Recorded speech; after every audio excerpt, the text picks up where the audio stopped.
a little bit breezy and cloudy, but I am going to share this word study with you today.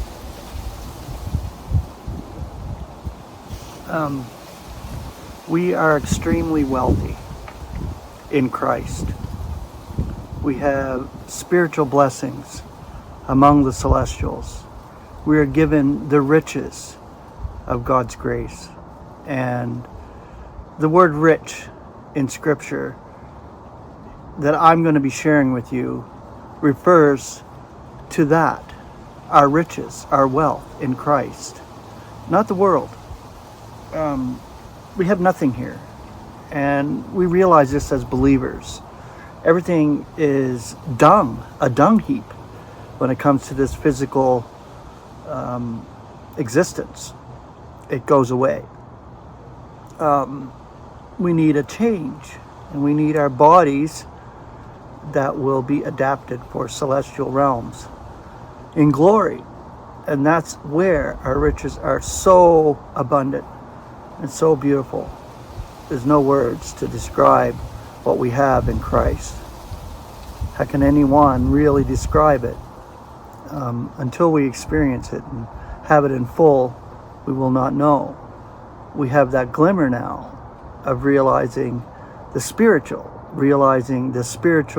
blessings, realizing the fruit of the Spirit, which is very rich and very awesome and beautiful. But this word rich or riches, there is the Greek right there. The English elements, be rich, simple as that. The concordant definition, an abundance of that which is esteemed of value. And our value is spiritual value. Concordant scripture, 2 Corinthians 8:9. For you know the grace of our Lord Jesus Christ, that being rich, because of you, he became poor, that you, by his poverty, should be rich. Ephesians 2:4. Yet God, being rich in mercy, because of his vast love with which he loves us. 1 Timothy 6:17. Those who are rich in the current eon be charging not to be haughty, nor yet to rely on the dubiousness of riches, but on God, who is tendering us all things richly for our enjoyment. Romans 10:12. For there is no distinction between Jew and Greek, for the same one is Lord of all, being rich for all who are invoking him. 1 Corinthians 4:8. Already you are sated. Already you are rich. Apart from us you reign. And would you surely reign, that we also should be reigning together with you. 1 Timothy 6:9. Now those intending to be rich are falling into a trial and a trap, and the many foolish and harmful desires, which are swamping men in extermination and destruction. 1 Timothy 6:18. To be doing good acts, to be rich in ideal acts, to be liberal contributors. Romans 2:4. Or are you despising the riches of his kindness and forbearance and patience, being ignorant that the kindness of God is leading you to repentance? He's going to start meowing right at the door. It's all right. Romans 9:23. It is that he should also be making known the riches of his glory on the vessels of mercy, which he makes ready before for glory. Romans 11:33. Beautiful here. Oh the depth of the riches and the wisdom and the knowledge of God. How inscrutable are his judgments and untraceable his ways.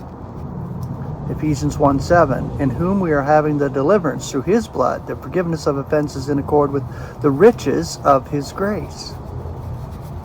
Ephesians 2:7. That in the oncoming eons he should be displaying the transcendent riches of his grace in his kindness to us in Christ Jesus. Ephesians 3:16. That he may be giving you in accord with the riches of his glory, to be made staunch with power through his Spirit in the man within. Philippians 4:19. Now my God shall be filling every need in accord with his riches in glory in Christ Jesus. Beautiful scripture. Romans 11:12. Now if their offense is the world's riches, and their discomfiture the nation's riches, how much rather that which fills them? 2 Corinthians 8:2. For in a test of much affliction, the superabundance of their joy and the corresponding depth of their poverty superabounds to the riches of their generosity.